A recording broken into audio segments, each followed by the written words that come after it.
All right, we back, man. Y'all tap in real quick. It looks like Reggie Miller made some comments the other day about Derrick Rose and his career on if he deserves to be in the Hall of Fame. He stated that for a 6 to 8 year stretch, him and Braun were battling for who was the best player in the game. Were you drunk when you said this? I'm just gonna say it was a mental lapse of judgment. You're excused because I don't believe in your heart of hearts you genuinely believe this comment. I think once you went home or you woke up in the morning and you saw what you said, nah, man, I was tripping. So we're going to forgive you and we're going to get past that. Now let's get into the real topic of the discussion on if Derrick Rose deserves to be in the Hall of Fame. That's debatable.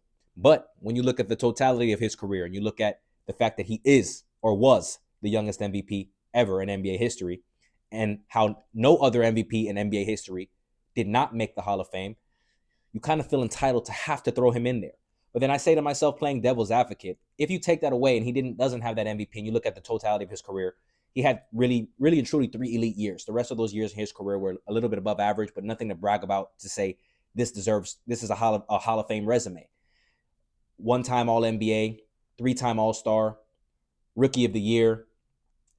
I mean, it's not a terrible resume, but it's fringe. I think the only thing that really puts him over the top is the MVP, which isn't nothing that isn't a small feat.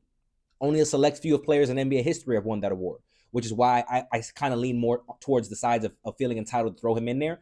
But if someone was like, no, and they have a valid argument, I think they do. There is some argument. There is some room for discussion to say Derrick Rose doesn't deserve to make it. But like I said previously, I'm on the opposite side of that. Now, as far as Reggie Miller saying that Derrick Rose 6 to 8, delusional. That didn't happen. So it was 3 years tops.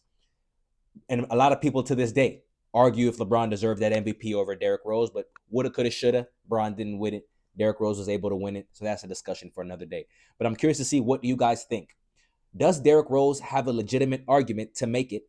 I understand the whole MVP, no MVP has never made it, but if you have any other argument for why he should, let me know. And if you're on the other side of that and you're fully convinced that he should not make the Hall of Fame, please let me know as well. I'm all for engagement. Let's have some debate. It is what it is. Y'all let me know what's going on.